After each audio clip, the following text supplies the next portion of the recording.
Então, pessoal, vamos continuar aqui, né? A gente deu uma paradinha, dividimos aí as nossas falas, já que o vídeo estava um pouco extenso, né?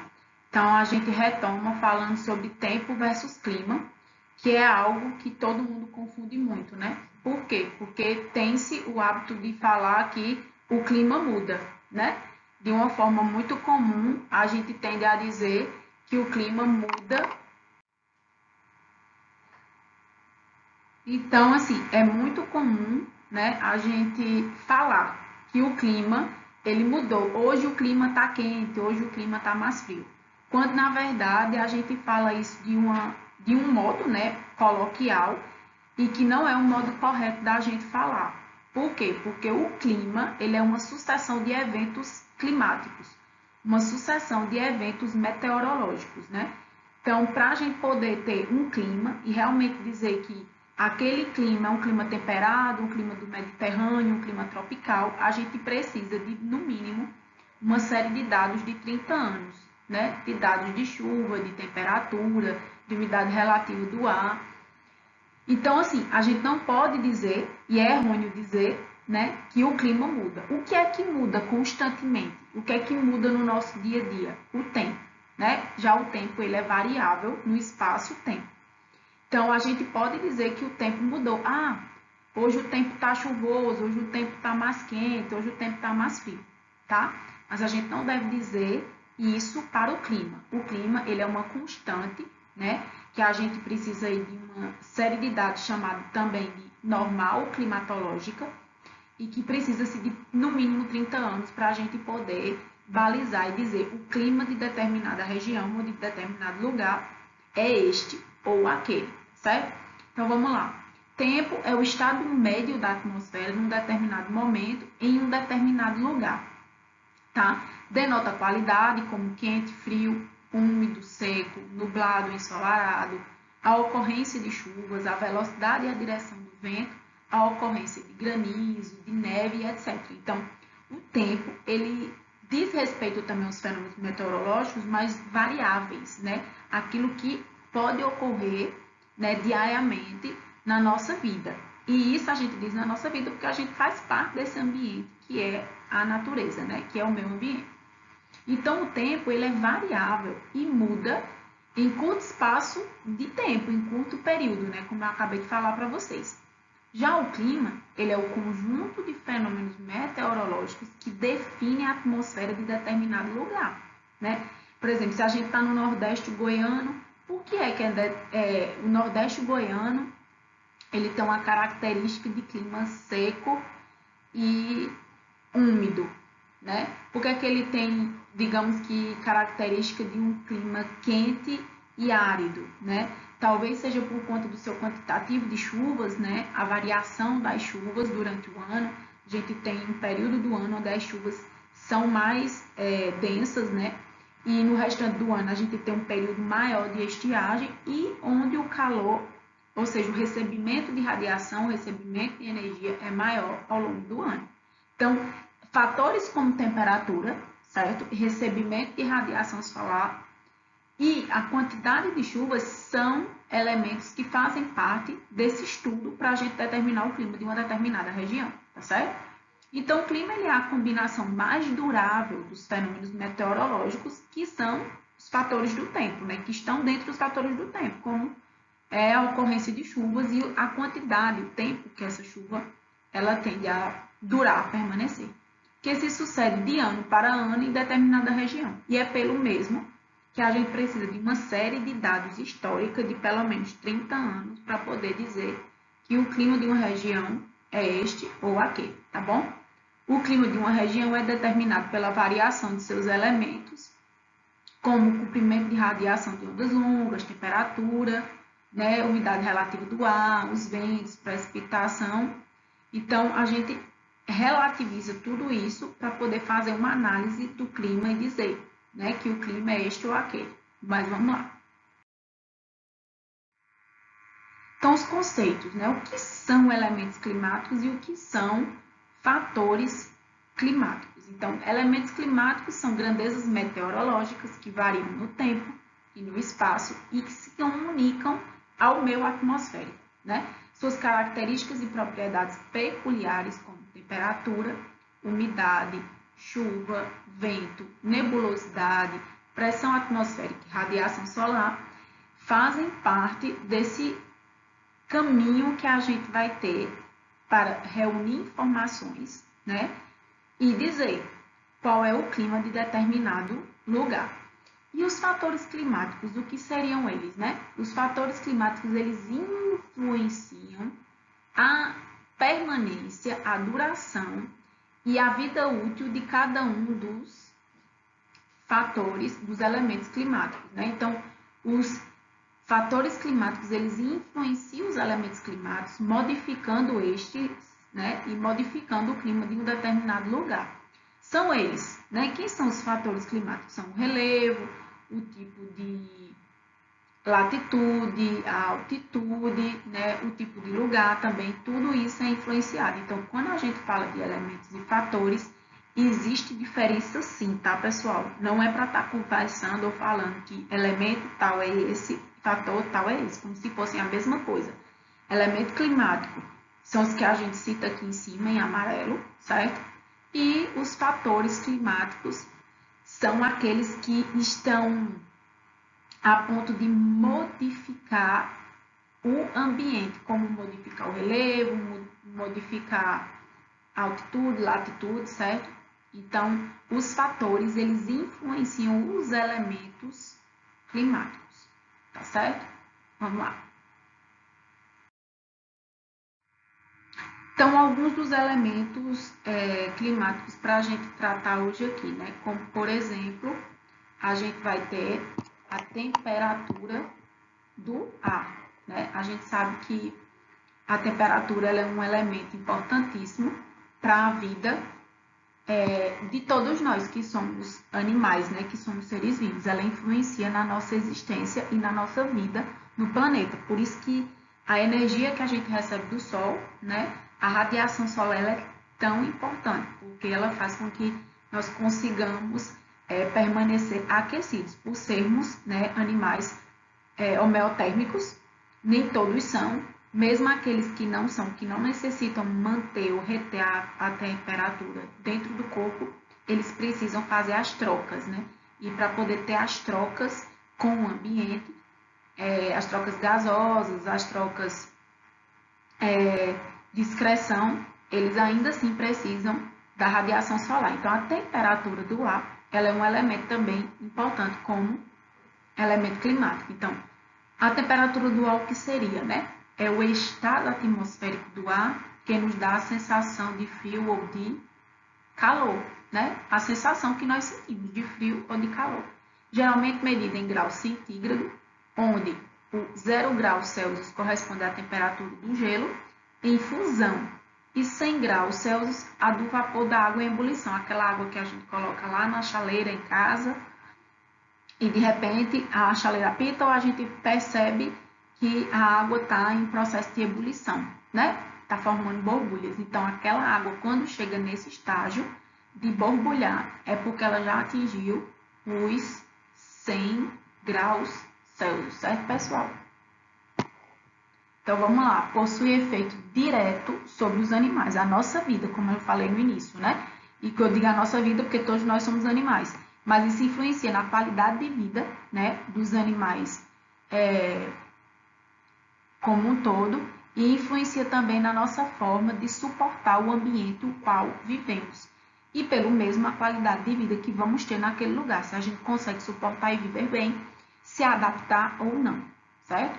E aqui só um exemplo de um termômetro, né, que é algo que a gente já conhece do nosso dia a dia e que serve para medir a temperatura. Então, aqui um termômetro comum que vai servir aí para aferir, inclusive, a pressão, a temperatura do ambiente, aliás.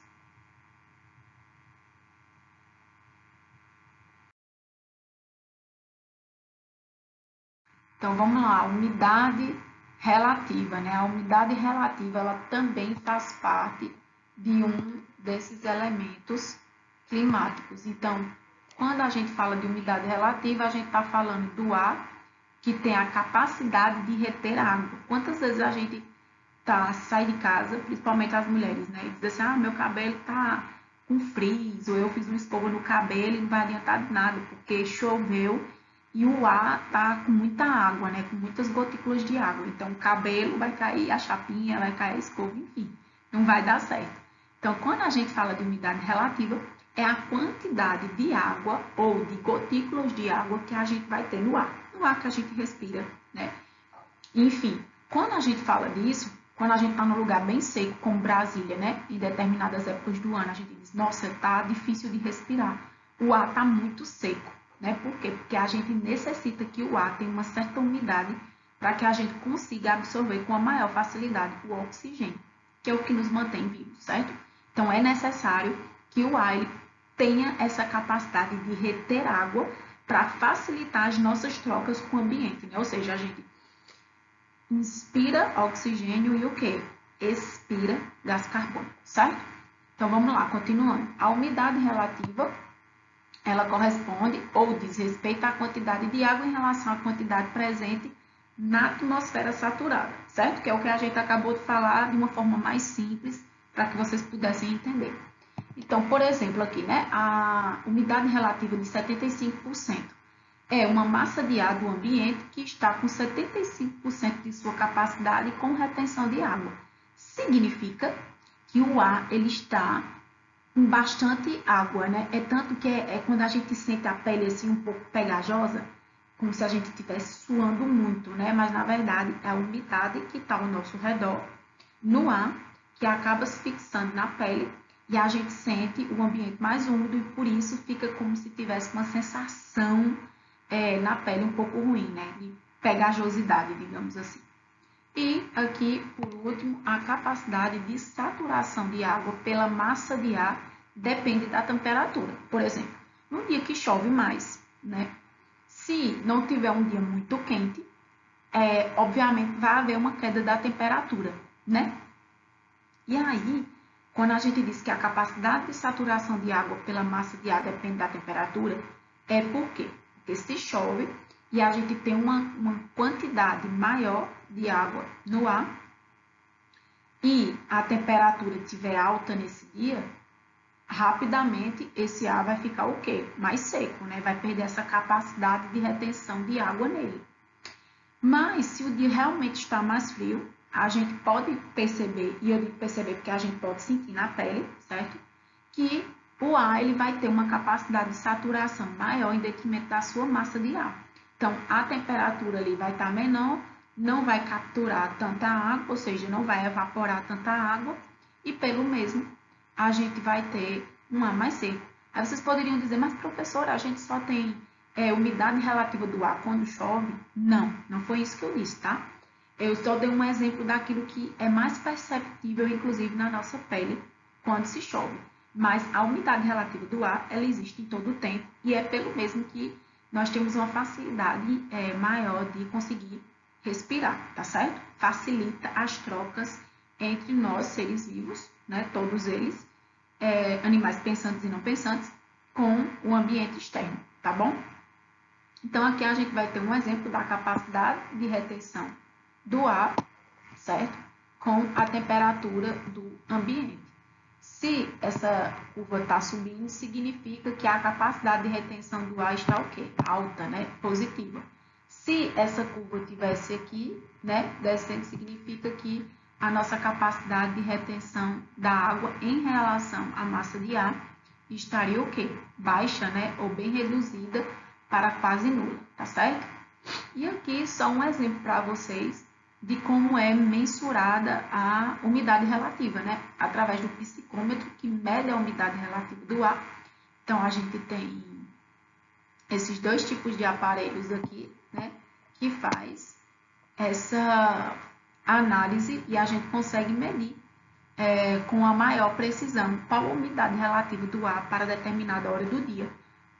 É bom até, inclusive, pessoal, asseverar que a umidade relativa do ar, ela muda durante todo o dia, tá? Em detrimento da insolação e do recebimento de radiação solar ao longo do dia. Então, há momentos do dia que a gente recebe mais radiação e, por isso, o ar acaba se tornando mais seco e em alguns momentos do dia a gente recebe uma menor quantidade e por isso a gente tem uma maior umidade relativa do ar.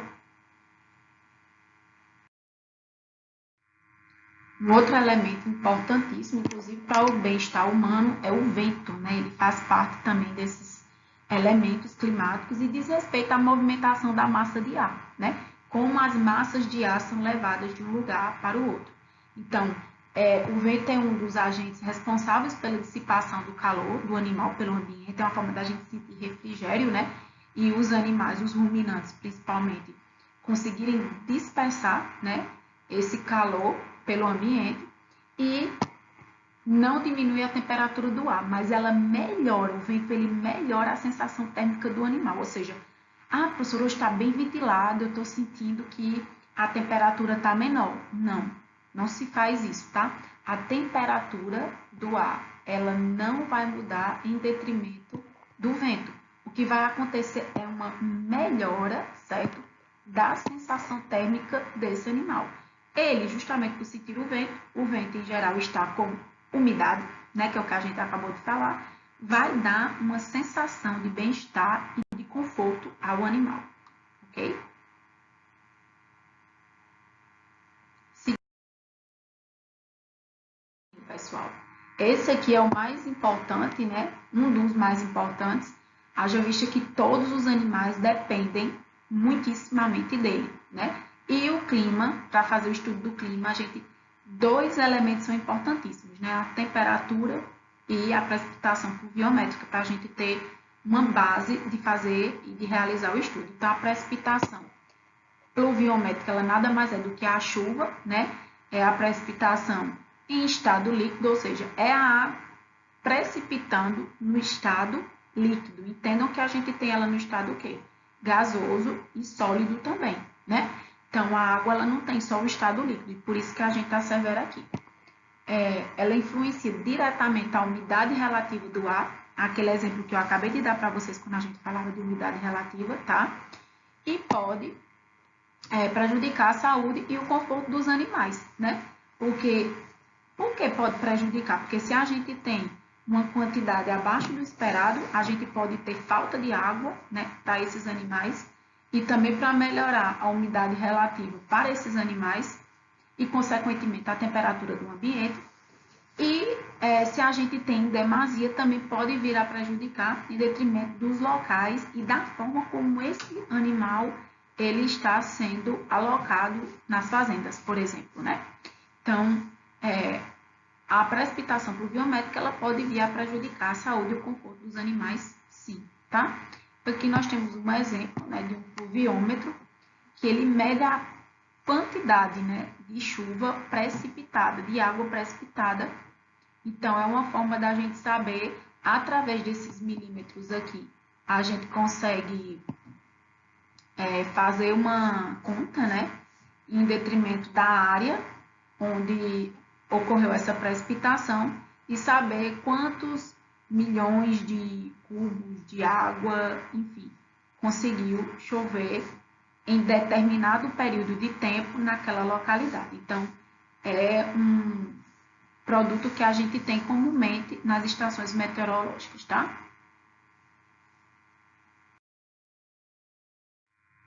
Um outro elemento aqui, a gente vai ter agora a radiação, que eu já falei tanto dela para vocês, né?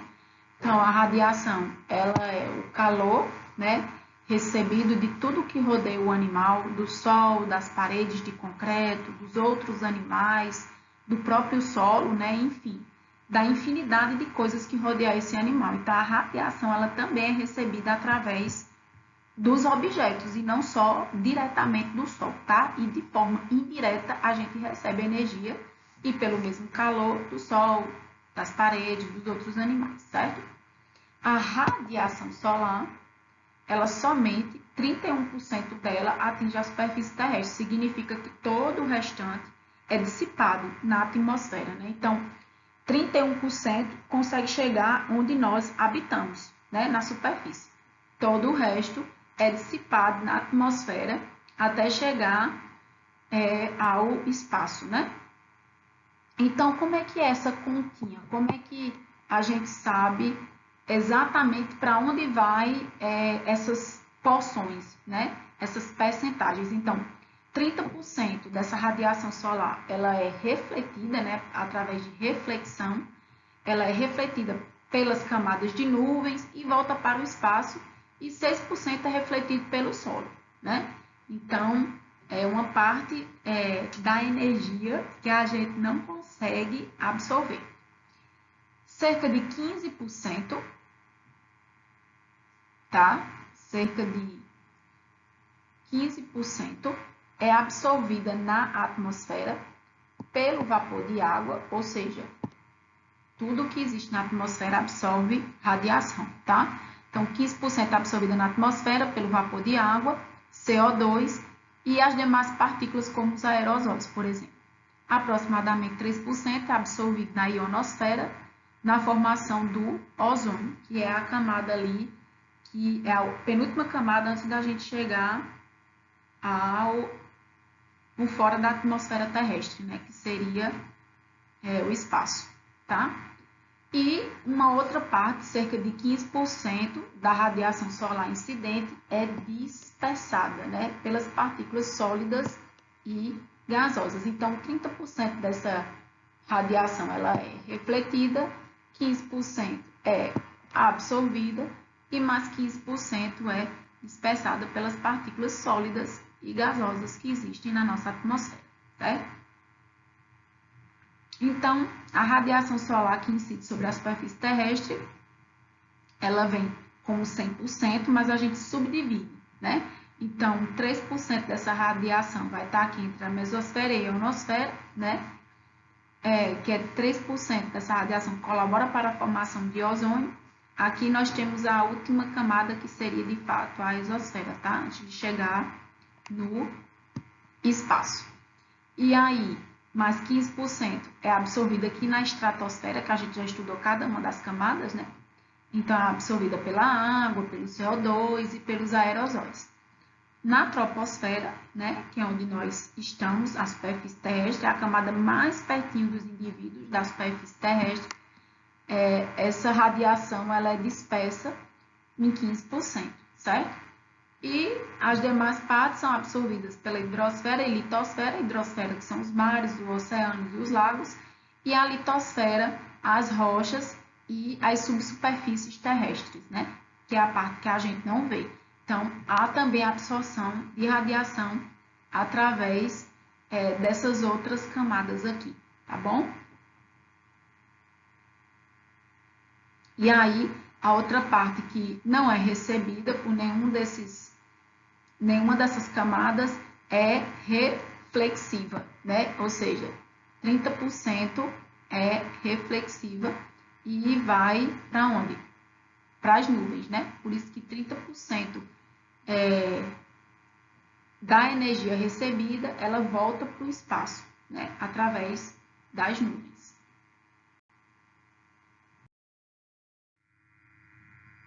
E aí, quais seriam essas radiações solares, né? A gente vai ter aí a radiação solar ultravioleta, que é dividida em 3 bandas, né? Inclusive, a gente vê isso muito nos protetores solares, principalmente o UVA e o UVB, né? O VC já é mais difícil da gente ver, a gente vai ver o porquê aqui. O UVA é a síntese da melanina, né? Ou seja, ela está mais próxima daquele recebimento que é o nosso e é o que, inclusive, ativa uma maior parte da cor da nossa pele, por exemplo, né? A melanina. A UVB é importante para a síntese de vitamina D, né? Exposição excessiva, obviamente, que pode causar dano celular, mas ela é primordial para que a gente consiga, eu digo a gente, o nosso organismo consiga absorver vitamina D, que é aquele sol bem importante que a gente toma logo no início da manhã, né? Então, para a gente conseguir absorver a vitamina D, a gente precisa de quê? De radiação solar UVB, tá? E a UVC é quase toda absorvida pela camada de ozônio, que é aqueles 3% que a gente falou há pouco, tá? Então, pelo mesmo é nociva. Então, esses são os 3 tipos de radiação que a gente vai ter, o VA, o VB e o VC. 2 são aquelas que a gente absorve e que mesmo assim devem ser absorvidas de forma cautelosa, tá? Como a UVA e a UVB, porém sendo extremamente necessárias para a vida, né, humana e dos demais animais também.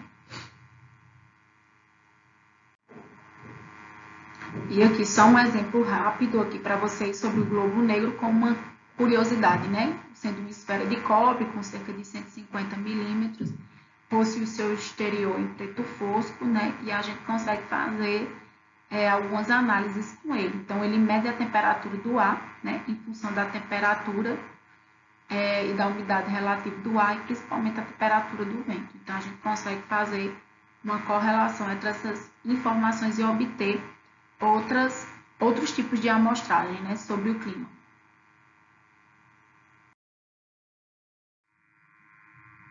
Vamos lá, alguns conceitos que são importantes, né? Vocês provavelmente, se não viram, ainda vão ver na química ou na biologia, né? Como macroclima e microclima. Então, o que é o macroclima, né? O macroclima ele se refere às condições climáticas médias em larga escala da atmosfera aberta em uma extensa área. Então, significa que o macroclima são as condições climáticas médias de um determinado espaço, né? Mas que tem essa área aberta em uma extensa área. A gente vê muito isso onde houve muito desmatamento para, por exemplo, a pecuária, né? Para a pecuária extensiva, ou para a agricultura, né? De monocultura, como a cana-de-açúcar, o milho, o feijão, o arroz, o sorgo, enfim. Alguns desses a gente pode perceber que eles formam macroclimas, né? São específicos daqueles lugares, em detrimento de ter uma escala, né? Uma larga escala de atmosfera aberta e uma extensa área, tá bom? E os microclimas, que são as condições também climáticas médias, mas numa pequena escala, né? Da vizinhança imediata do homem, ou animal, ou plantas. E aqui eu trago um exemplo para vocês, né, de uma região, um estábulo, um galpão, uma aprisca, etc. E vocês poderiam perguntar, professora, quer dizer que a gente também pode falar de clima nesse sentido? Tanto pode quanto deve, né? A gente tem o clima, que é uma forma mais geral da gente falar de todos os fenômenos meteorológicos e climáticos, e tem os macroclimas e os microclimas, que são específicos de determinados lugares, e que apesar de sofrerem a influência do clima, né, por si só, eles conseguem ser específicos daquele lugar. Então, por exemplo, o microclima de um galpão, será que ele é adequado, o microclima de tal galpão, para que os animais fiquem alojados, né, naquele determinado lugar? Será que isso vai ser benéfico para a reprodução daquele animal, né? O estábulo está adequado, né? Qual é o microclima daquele estábulo? E para ter microclima tem que ter todos aqueles elementos e fatores que a gente falou lá mais na frente, certo? No início da nossa aula, tá bom? Então, macroclima e microclima são importantes para a gente poder entender essa atmosfera climática, mas principalmente quando a gente quer se referir macroclima a uma condição climática média, mas que está em uma atmosfera aberta, uma área extensa, certo?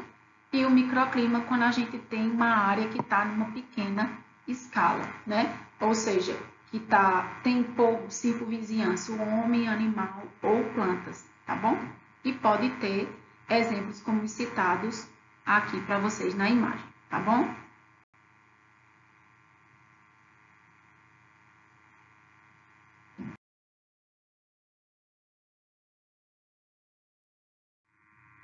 Vamos lá, classificações climáticas. A gente tem muitas classificações climáticas. Essa é uma parte que não precisa ninguém decorar nada, é mais a título de informação. E para deixar vocês antenados, como é que se dá essa classificação, né? Por que quando a gente vai olhar uma classificação climática, a gente vê diversas letras, né? Junto dessas classificações e muito embora a gente tenha uma certa percepção ou ideia do que seja, se a gente não estudou sobre, a gente não sabe falar sobre aquilo, tá? Então, a primeira classificação climática que a gente tem, mais fidedigna, é a do Vladimir Kipon, tá? Ou Köppen. A gente chama comumente só pelo segundo nome aqui do camarada, né? Köppen. e é a mais utilizada, inclusive, no Brasil. Então, o que foi que Köppen fez? Ele adotou um sistema, né, de letras maiúsculas para dividir a Terra em 5 regiões climáticas, segundo associações de temperatura e precipitação após estudos da vegetação. Então, aqui a gente já vê o quanto a temperatura e a precipitação são importantes para a gente classificar o clima, certo? E aí a vegetação foi importante para isso, porque a gente sabe que as plantas armazenam muito, né? Tanto de precipitação, ou seja, de água, quanto de temperatura em suas raízes, em suas folhas, em seus caules. Köppen, né, ainda usou letras minúsculas para caracterizar subtipos e condições locais, ou seja, que eram específicas daquele lugar. Então, ele usou as letras maiúsculas para exemplificar 5 regiões climáticas e assim dividiu o globo terrestre, e as letras minúsculas ele utilizou para que pudesse caracterizar os subtipos desses climas, bem como as condições locais. Então, a primeira letra que vocês vão ver, a gente vai ver, em geral, 3 letras, certo? Em cada um dos tipos de classificação climática. A primeira letra caracteriza o clima básico de uma região, ou seja, que é específico daquele lugar. A segunda letra ela representa o regime de chuvas daquele lugar. E a terceira letra representa a temperatura daquele lugar. Então, toda vez que vocês verem as letras, elas estão nessa ordem de classificação.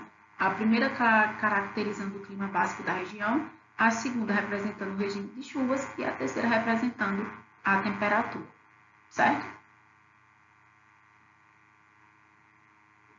Então, vamos lá, dar um exemplo aqui para ficar mais fácil da gente entender, né? Aqui, letra A, maiúsculo aqui, quente e úmido. Significa que a letra A aqui significa quente e úmido, um tipo de clima tropical chuvoso, com temperatura média de 18 graus Celsius ou mais. O que tem a letra B significa um clima árido ou semiárido, que quer dizer o que isso? Um clima árido e semiárido, ele significa um clima seco, de baixa precipitação, evaporação supera a precipitação, ou seja, a água evapora mais do que o que? A quantidade de água precipitada. Pode ser árido ou semiárido. Se ele for árido, ele vai ter a letra o quê? B, W. Se ele for semiárido, BS, certo? O clima subtropical e temperado, também conhecido por mesotérmico, são os climas úmidos mesotermais. O mês mais frio pode ser de 0 grau e a precipitação suficiente para não ser o quê? B, que é o quê? Árido ou semiárido, tá bom? O nome mesotérmico vem de um adjetivo, né? Meso mais termo mais rico, que significa regiões de calor moderado e, ao menos em certas épocas do ano, de muita umidade, tá bom? Vamos lá. D representa frio, então climas úmidos microtermais, invernos longos e a mínima de 10 graus Celsius para os meses mais quentes, tá? E se refere a um clima polar, climas polares abaixo aí de 0 as suas temperaturas, com a presença de calotas polares e vegetação de tundras, né? Os climas D e E, por exemplo, eles não existem em regiões tropicais, né? E quando existe minimamente o D, que é o frio, em regiões do sul do Brasil, mas em climas realmente que são considerados microclimas.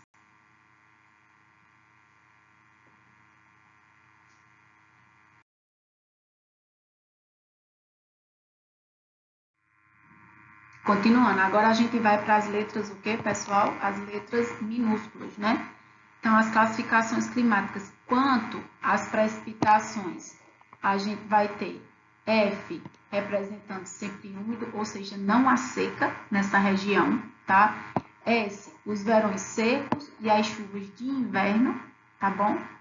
W, o inverno seco, chuvas de verão e outono. E M, representando a predominância de umidade e uma pequena estação seca, né?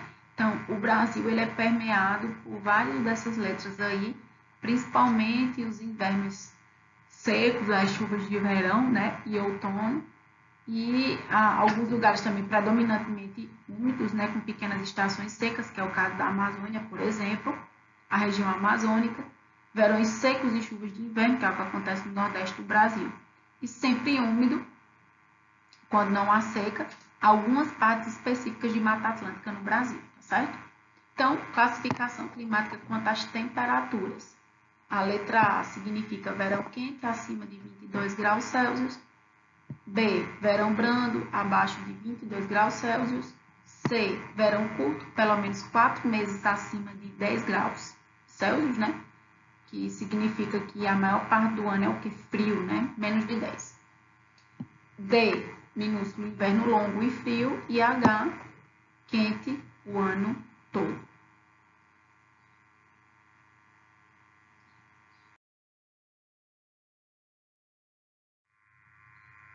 E aqui, para vocês entenderem melhor essa subdivisão, né, a título de Brasil, como é que ela se dá, né? Aqui o mapa abaixo, ele apresenta uma síntese dessa classificação climática de Köppen, né, ou de Köppen, como vocês preferirem chamar, e essa classificação, ela subdivide o Brasil, né, em suas regiões aqui climáticas, através de cada uma dessas classificações. Então, aqui onde está vermelho, AF, a gente vai ter sempre úmido.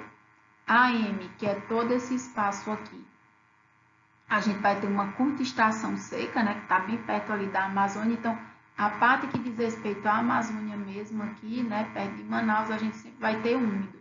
Essa região aqui que é próxima, a gente vai ter uma curta estação seca, ou seja, é curto demais o período no ano, né, que tem que tem uma menor quantidade de chuvas, né, ou seja, eles passam a maior parte do ano tendo bastante chuva. AW, vamos lá, ele tá bem aqui nesse cantinho, ó, é inverno seco, tá? E a partir desse amarelinho aqui, BSH, a gente tem um semiárido que pega aqui uma boa parte do Nordeste brasileiro, né? Então, BSH e AW, que é inverno seco, né? E BSH, que é semiárido, eles fazem essa parte aqui do Nordeste brasileiro. A gente tem algumas curtas estações chuvosas quando a gente se refere aqui ao litoral, porque tem os níveis de maritimidade que colaboram para uma maior quantidade de chuvas, tá? Então, seco, a gente só vai ter o semiárido, que é o BSH, que é esse aqui. A gente vai ter o mesotérmico úmido e subúmido, que é subdividido entre CFA, né, aqui. A gente vai ter sempre úmido com verão quente, CFB, que é esse aqui, quente, sempre úmido com verão morno, né, verão mais tranquilo, mais ameno, CWS, a gente vai ter quente com inverno seco e verão quente, e o CWB, que é esse que está escondidinho aqui, verão, que vai ter um período mais quente com inverno seco e o verão o quê? Morno, tá? Então, a gente vai ter essas siglas se repetindo em alguns outros locais, né, do nosso mapa, mas é só para citar para vocês como funciona essa subdivisão climática no entorno aqui do nosso país. Então, essa região aqui onde nós estamos, né, ela é uma região que ela é o quê? CWA, né, quente, com inverno seco, verão quente, e ao mesmo tempo AW, né, que ela tem o quê? Um inverno seco, tá bom? Aqui o nosso mapa do Brasil subdividindo em quais os tipos de clima que a gente vai ter. A gente sabe que o Brasil é considerado um país o quê? Tropical, né? Então, a gente vai ter esse nome na maior parte das regiões climáticas brasileiras. Então, região sul, clima subtropical, região sudeste, clima tropical de altitude. Essa região aqui da porção do centro-oeste, a gente vai ter um clima tropical. Região nordeste, clima semiárido. Região norte, clima equatorial semiúmido. E também clima equatorial úmido. Então, esses são os climas nos quais o nosso país, ele é baseado, tá?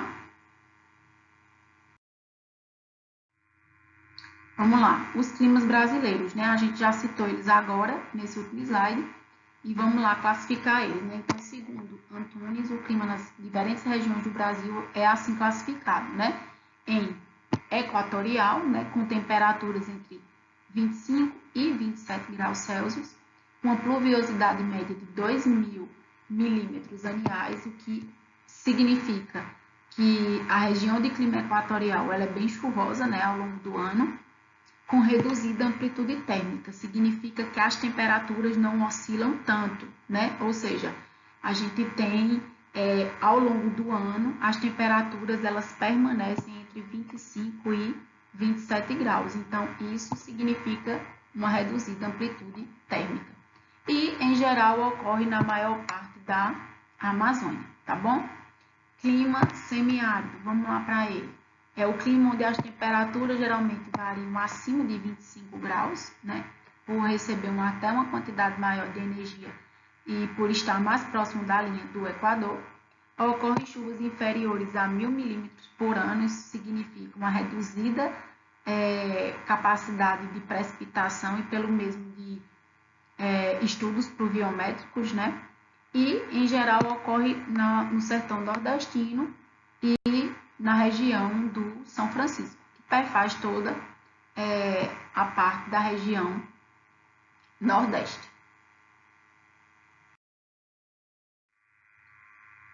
Outro tipo de clima, o clima tropical, né, que está bem perto aqui da região central do Brasil, tem temperaturas médias entre 19 e 28 graus, uma pluviosidade média abaixo de 2.000 milímetros por ano, é menor, mesmo assim é considerado um alto índice de pluviosidade, porque ainda assim fica acima de 1.000 milímetros anuais, tá bom? Possui duas estações bem definidas, né? A estação chuvosa e a estação seca. Isso não significa, pessoal, que nas outras regiões climáticas não exista estação chuvosa e estação seca.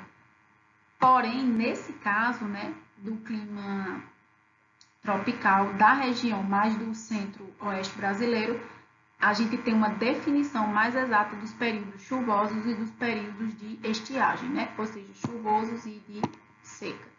Mais de 80% das chuvas ocorrem no verão, que é ali no final do ano, né? Começando a partir do dia 21 ou 22 de dezembro.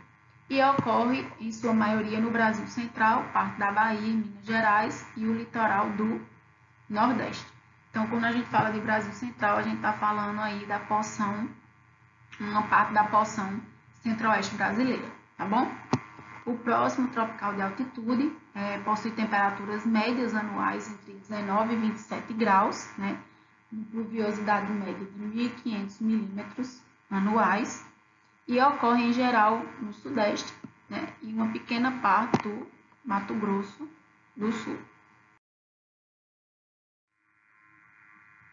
Aqui o clima subtropical, que também é uma característica dos climas das regiões brasileiras, possui temperaturas médias anuais entre 17 e 19 graus, chuvas entre 1.000 e 2.000 milímetros anuais, que é uma capacidade relevante, né, de precipitação, e ocorre nas regiões sudeste de São Paulo e na região sul como um todo, certo? Então é isso, pessoal. A gente finaliza aqui a nossa aula com esse conteúdo sobre climas e classificação climática, né, falando sobre clima e tempo. E a gente se encontra aí no nosso próximo encontro com uma atividade, tá bom? Um abraço e até mais. Aí tá as informações, caso vocês necessitem enviar e-mail, envia para esse e-mail aqui que eu respondo vocês ou lá pelas mensagens do Moodle, tá bom? Abração!